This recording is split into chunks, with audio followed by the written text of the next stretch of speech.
خودی کا سر نہاد لا الہ الا اللہ. اجر کا مطالبہ نہیں کیتا لیکن یہ کہ تسی ایک قرآن پاک تو ایت پیش کر دینے کہ میں حضور پاک صلی میں کسی اجر کا طالب نہیں، تسی میرے اہل قرابت کا خیال کرو. اس تو کی مراد لا اسألکم علیہ اجرا الا المودۃ فی القربہ.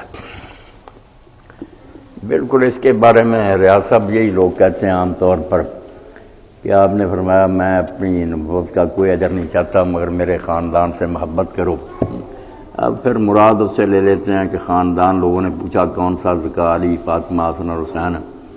اب اس پر جب سوال پیدا ہوا کہ یہ تو اس وقت شادی بھی نہیں ہوئی تھی، شاید فاطمہ پیدا بھی نہ ہوئی تھی، مکی دور کی صورت ہے، اس میں یہ کیا آ گیا کہ ان کی قربت کی محبت.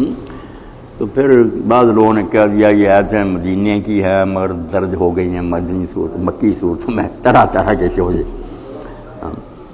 تو واقعی آپ کی بات ٹھیک ہے کہ اگر آپ اس طرح کی بات کہیں تو پھر انبیاء علیہ السلام کے طریقہ کی مخالفت ہی ہوگی نا کہ سارے پیغمبر کہتے رہے کہ نہیں اجر چاہتا اور آپ بھی باقی صورتوں میں یہی کہتے رہے کہ اجر نہیں چاہتا، یہاں پھر اجر مانگا.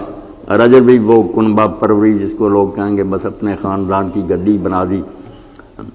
کچھ لوگ جہاں کہتے ہیں ابن عباس رضی اللہ عنہ نے کہا نہیں یہ مطلب غلط ہے، یہ ہے کہ چونکہ میں تمہیں میں سے ہوں، میری برادری ہو، قریش ہو، اس لیے میں اجر تو نہیں چاہتا مگر کم از کم رشتہ داری کا لحاظ تو کرو. میرے ساتھ جو ظلم کرتے ہو، مجھ پر یہ سختیاں کرتے ہو. انہوں نے یہ کہا کہ اجر کی بات ختم ہو گئی ہے کہ میں اجر نہیں چاہتا الا المودۃ فی القربہ. مگر یہ مطالبہ تو کم از کم میرا ہے نا کہ برادری ہونے کی وجہ سے، قریشی ہونے کی وجہ سے، خاندان کا فرد ہونے کی جو عرب کی روایت تھی وہ تو کم از کم اس کا لحاظ کرو. اس پر بھی مولوی صاحب کا اعتراض بڑا معقول ہے کہ جب آپ نے ان کا لحاظ نہیں کیا، ان کے بڑوں کو گمراہ کہا، ان کے مذہب کو جھوٹا کہا، بتوں کو غلط کہا، تو وہ آپ کے ساتھ کیا نرمی کرے. جب آپ کہتے ہیں گمراہ ہو، دوزخی ہو، جہنمی ہو ان سے اگر آپ نے کیا تو یہ مولوی صاحب نے سوال اٹھایا. بڑی اچھی بات اس لیے کہتے کسی نے بھی یہ تفسیر کی ہے کوئی بات تو بنتی نہیں. اصل میں یہاں بھی وہی بات ہے جو سورہ الفرقان میں قرآن سے ہی حل ہو جاتا، اس کی طرف نہیں لوگ آتے.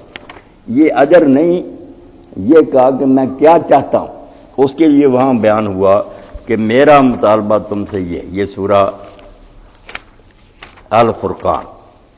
وہاں بھی یاد پہلے یہ یاد میں اجر نہیں مانگتا، ساتھ ہی کہا کہ یہ مانگتا ہوں. وہ اجر نہیں ہے بلکہ یہ دیکھو یہ 57 آیت ہے سورہ الفرقان.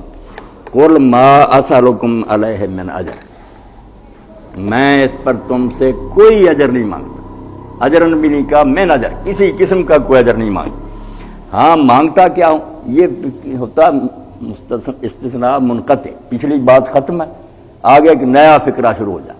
ہاں یہ میں ضرور تم سے مانگتا ہوں الا من شاء ان یتخذ الی ربی سبیلا، کہ تم سے جو آدمی اپنے رب کی طرف راستہ ڈھونڈنا چاہتا ہے، میری اس محنت کے سرا میں وہ یہ راستہ اختیار کر لے، اس لیے میں دوڑ دھوپ کرتا ہوں. اجر نہیں چاہتا. ہاں یہ تم سے ضرور مطالبہ کرتا ہوں کہ اگر تمہیں رب کا راستہ درکار ہے تو اس کو اختیار کر لو. یہی بات وہاں کہ میں اجر نہیں چاہتا، ہاں یہ چاہتا ہوں کہ اگر تم میں اللہ تعالیٰ کا قرب جو ہے نا اس کا شوق ہے تو میرا یہ راستہ اسی طرف جاتا ہے.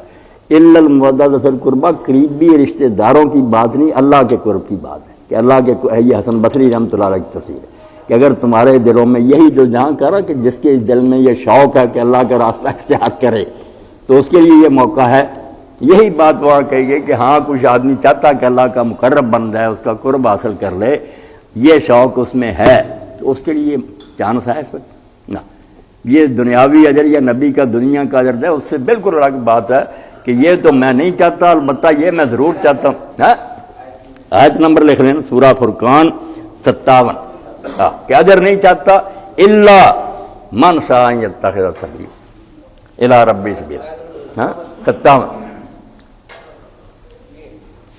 بالکل اسی طرح کا اللہ اور اسی طرح کی کہ ہاں جو چاہتا ہے کہ اپنے رب کی طرف راستہ اختیار کر لے اس کو یہ میری دعوت ضرور ہے اس کے لیے.